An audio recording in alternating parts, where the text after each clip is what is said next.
안녕하세요, 불량TV입니다. 오늘 전해드릴 이야기는요, 멘탈을 터뜨리는 개인기 탑10을 선정하였습니다. 10위는 안토니 굴리기.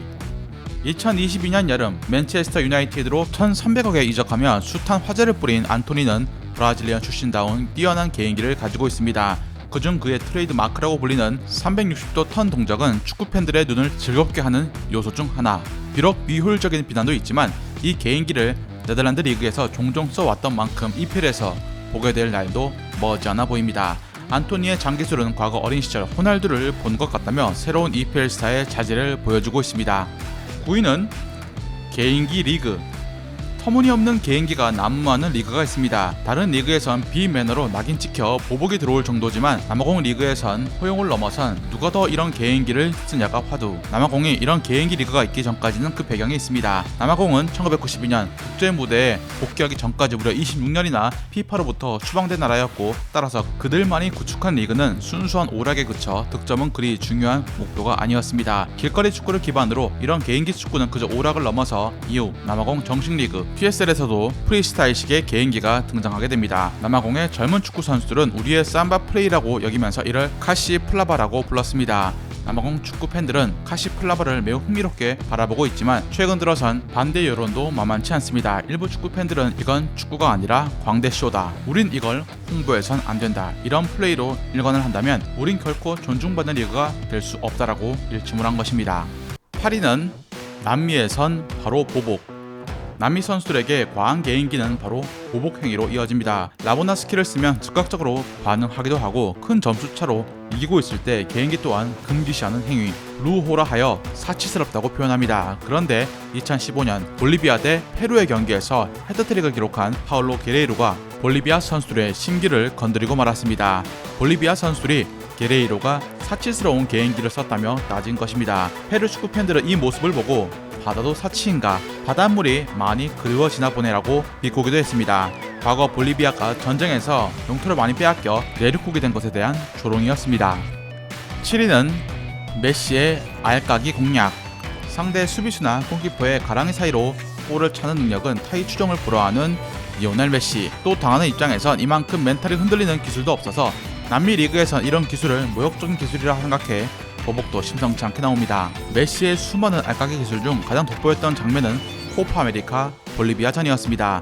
섬세한 볼 컨트롤뿐만 아니라 드리블까지 더해져야 하는 뺐고 골키퍼는 영혼이 나가버린 듯 당해버리고 맙니다. 직전에 메시는 볼을 멈춰 세웠지만 그야말로 볼리비아 수비진은 완전히 농락을 당해버린 뒤였죠. 이미 3대0으로 이기고 있는데 굳이 넷매그 기술을 썼어야 했냐며 메시에게 보복성 태클을 가했고 옐로우 카드를 받게 됩니다. 6위는 블랑코의 개구리. 1998년 월드컵 한국은 멕시코를 만났고 이 경기에서 멕시코의 블랑코는 다리 사이에 공을 끼워 점프하는 기술을 선보입니다. 지금까지 듣도 보도 못한 기술에 한국 축구 팬들은 눈이 휘둥그레졌고 무려 2번이나 시전을 합니다.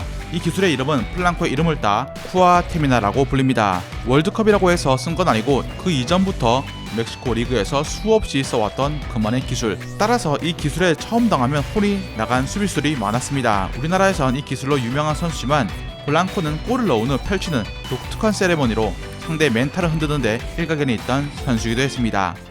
5위는 노르게 대가.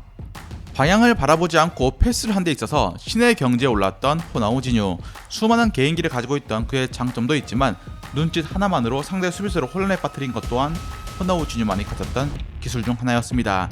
특히 다른 개인기들이 신체적인 하락에 따라서 펼치기 어려웠다면 프리킥 능력 그리고 이 노룩 패스 능력만큼은 나이가 들어도 뛰어난 센스를 발휘했습니다.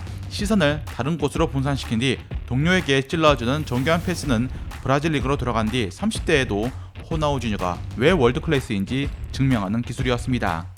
4위는 호나우지뉴의 스승. 나는 오랫동안 이 선수의 플레이를 보며 따라했다라고 호나우지뉴가 말한 선수, 바로 스페인 리그에서 7년간 활약했던 브라질 출신 자오미냐입니다. 이 선수의 개인기는 시도 때도 없이 터져 그야말로 개인기 공장이었습니다. 과하다 싶을 정도로 화려한 개인기를 구사하던 그의 가장 화려한 스킬이 바로 레알 마드리드전에서 터졌습니다. 경기 시작 6분 만에 드리블 도중에 사포를 구사한 것입니다. 무려 5명의 레알 마드리드 선수가 벙쪄버렸고 수비진을 제친 뒤 동료에게 전해진 볼은 슈팅까지 이어집니다. 마지막 슈팅을 막은 선수가 바로 호베르토 칼로스였죠. 자오미냐의 기술은 드리블뿐만 아니라 프리킥에서도 이어져 환상적인 킥력까지 자랑하며 골망을 갈랐습니다. 당시 델보스케 감독과 골키퍼 카시아스의 멘탈은 터질 수밖에 없었죠.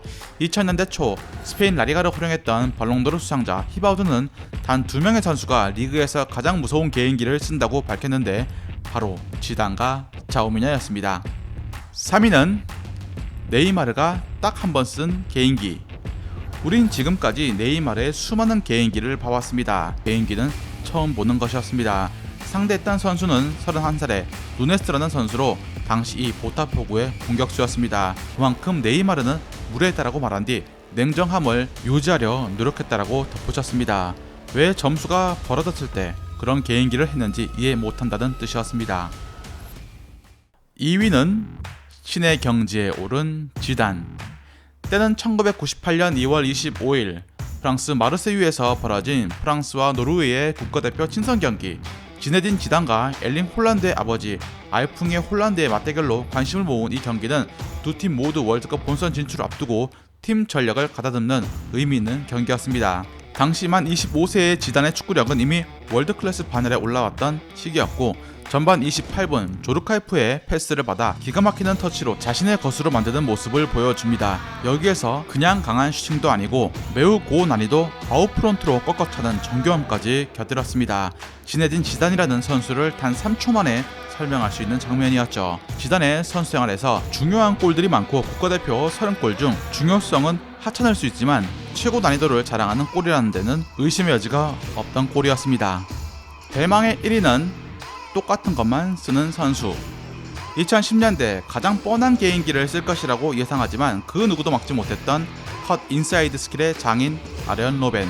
수비하는 입장에서 그가 올까 말까 타이밍을 재는 것도 매우 힘들었고 슈팅할 때 발의 스윙 속도가 다른 선수들에 비해서 너무 빨랐습니다. 드리블 치면서 슛 페이크와 연계 동작을 계속 섞어치면서 들어와 언제 슛을 하기도 매우 간파하기 힘든 스킬이었죠. 당시 수비수들은 모두가 입을 모아서 로벤이 드리블 칠 때 발을 보면 이게 슛하는 동작처럼 보여서 움찔하다 로벤이 더 치면 각을 내줄 수밖에 없었다 라고 말합니다. 워낙 빨랐던 스피드도 한몫했는데 다른 선수들이 3초에 한 번씩 선택지를 줬다면 로벤은 스피드와 잔발로 1초에 가깝게 선택지를 수비수에게 줬기 때문에 패스인지 슛인지 헷갈리기 일쑤였습니다. 선수 말년엔 연계 능력까지 장착을 해서 이 스킬은 로벤이란 전설을 만드는 중요한 스킬이 됩니다.